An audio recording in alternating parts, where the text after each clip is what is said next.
ಶಸ್ತ್ರಗಳನ್ನು ಇಟ್ಕೊಂಡು ಓಡಾಡಬೇಕು ಧರ್ಮ ರಕ್ಷಣೆಗೋಸ್ಕರ ನಿಮ್ಮ ದಯವಿಟ್ಟು ಮಾಡಲಿ, ಕಾನೂನು ಪ್ರಕಾರ ನಾವು ಕ್ರಮ ತಗೊಳ್ತೀವಿ. ಇಲ್ಲ, ದಯವಿಟ್ಟು ಎಲ್ಲರೂ ಕೂಡ, ಹಿಂದೂ ಇರ್ಬೋದು, ಮುಸಲ್ಮಾನ ಇರ್ಬೋದು, ಕ್ರೈಸ್ತ ಇರ್ಬೋದು, ಪಾರ್ಸಿಗಳಿರ್ಬೋದು, ಯಾರನ್ನ ಇರಲಿ, ದಯವಿಟ್ಟು ಶಸ್ತ್ರಾಸ್ತ್ರ ನಿಮ್ಗೆ ತೊಗೊಂಡು ಓಡಾಡಬೇಕು, ಪಬ್ಲಿಕ್ ಡಿಸ್ಪ್ಲೇ ಮಾಡಬೇಕಂದ್ರೆ ಮಾಡಿ. ಕಾನೂನು ಪ್ರಕಾರ ನಾವು ಇದು ಮಾಡ್ತೀವಿ, ಕ್ರಮ ತಗೋತೀವಿ.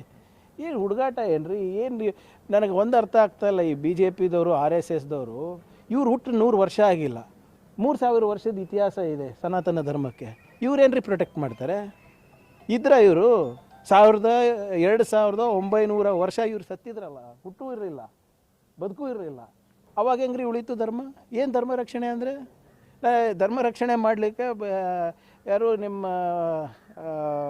RSS ಅವರು ಹೇಳ್ತಾರೆ 3 ಮಕ್ಕಳು ಹುಟ್ಟಿಸ್ಬೇಕು ಅಂತ, 3 ಮಕ್ಕಳು ಹುಟ್ಟಿಸಿ 5 ಮಕ್ಕಳು ಹುಟ್ಟಿಸಿ ಅಂತ. ಅವ್ರು ಯಾಕೆ ಬ್ರಹ್ಮಚಾರಿಯಾಗಿರ್ತಾರೆ? ಅವರು ತಗೋಬೇಕಲ್ಲ RSS ಅವರು.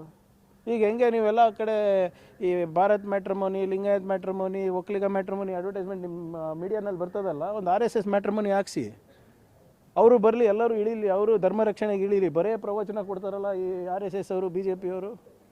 ಅವ್ರ ಮಕ್ಕಳೆಲ್ಲ ಸೇಫಾಗಿರಬೇಕು. ಶಸ್ತ್ರ ಆಯ್ತು ರೀ, ನೀವು ಹೇಳ್ತಾ ಇದ್ರಲ್ಲ ಶಸ್ತ್ರಾಸ್ತ್ರ ತೊಗೋಬೇಕಂತ, ನಾನು ಚಾಲೆಂಜ್ ಕೊಡ್ತೀನಪ್ಪ ಎಲ್ಲ BJP ಮಕ್ಕಳಿಗೆ. ನಾಳೆ ಎಲ್ಲರೂ ಕತ್ತಿ, ತಲವಾರು, ತ್ರಿಶೂಲ ಇಟ್ಕೊಂಡು